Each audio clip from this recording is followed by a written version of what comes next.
For quite a while, I've actually been following this movie as soon as the first teaser of this film came out in Japan. Not because a lot of these anime movies are really trash or anything like that, not like I don't want to suffer for anything I want, but the reason is because I somewhat have a little bit of a passion for Bleach. It was the first anime I have seen that was teen-oriented. I was a junior in high school.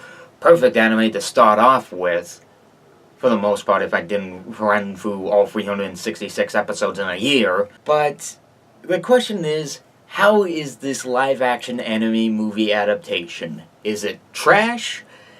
Is it good? Will my sense of love for the actual anime and manga and anime movie series affect the way that I like this film? Who knows?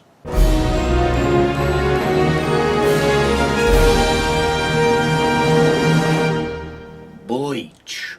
So Bleach is the 2018 anime movie adaptation of not only the manga by Taikubo, but also the anime series that, like I've mentioned, has run through 366 episodes, 4 movies, and possibly an upcoming, like, near to final season story arc, which may or may not happen, but may aim towards may not happen. But the story of it is very simple.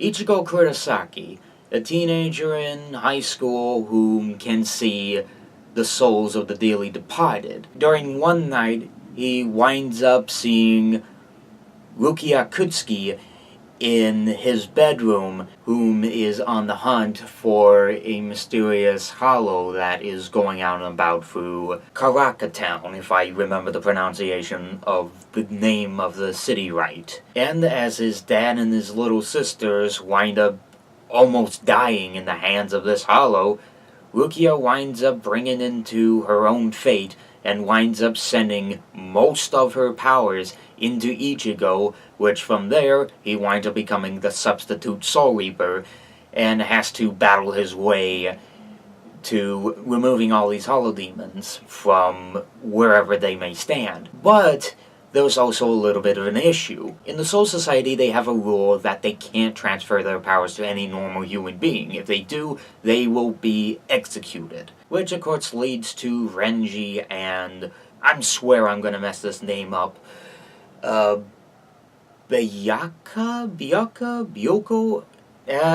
Again, these names are so difficult, and it's been like 4 years since I last seen the anime. Well, actually, that's when it ended. So, 4 years since it ended, but technically that's 5 years since I last saw the anime. So, I don't remember a lot of the pronunciation of the names, only a few of them. So, into the nitty-gritty of this anime film adaptation, whatchamacallit. Which, this is what the movie is. It's sort of kind of an adaptation of the first 20 episodes of the anime. Season 1, if you'd like to call it that. Which is also known as the Soul Reaper Agent arc.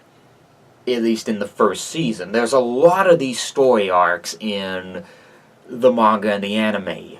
Unfortunately, the anime wind up suffering through a lot of filler arcs. They wind up changing a lot from the manga and the anime, and they make a story completely different, trying to make it a little bit refreshing, but also try to attract new fans of the anime, which partially works, though as a Bleach watcher, it kind of was confusing a bit, because you sort of kind of expect the story of this to happen next after Ichigo became a Soul Reaper. Now, this happens, but in the movie it's like, okay, is that part from the anime and the manga gonna happen next?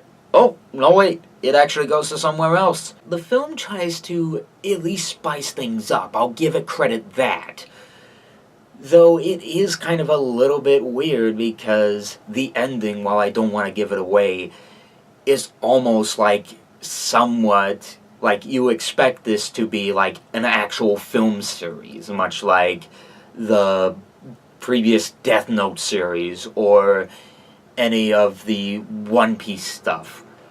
P.S. I haven't seen One Piece at all yet. I'm already in the middle of a fairy tale for this one. But in the end, I guess it's sort of kind of a win-lose situation with this adaptation. To summarize it, while I don't want to give things away, the design of the sets and the action and some of the cast are really good choice, and I definitely love a lot of the action.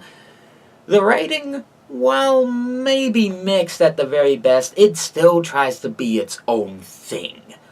And that's what you have to try and give credit for with a lot of the adaptation. In the end, it does try to attempt an old, sort of kind of extent of the original anime that a lot of people knew and loved and were mixed against. If you want to go into this movie blindly by yourself, if you haven't seen the anime, pretty much go for it. If you have already seen the anime, then for the most part, you may or may not get some delicious kicks out of it. For this moment, I will say that the live-action Japanese adaptation of Bleach is a definite but partially good time, no alcohol or apple juice or strawberries required. And yes, that rating did sound a little bit off-putting, but what do you expect with an anime and your main character is called Ichigo? Ichigo is strawberries in Japanese. At least, that's how I remember it last. I don't know. But anyways, the live-action Bleach movie. Have you seen it? What did you think about it? Or what are your general thoughts and opinions on the actual anime and manga and the little 4 spin-off movies that spun off on the anime? Whatever your thoughts are, comment below and let me know. And as always, if you like what you're seeing here and you want to see more, just wait until that end slate if you want to see more. And as always, I'm the Ferb Guy, and I'll see you guys for the next movie.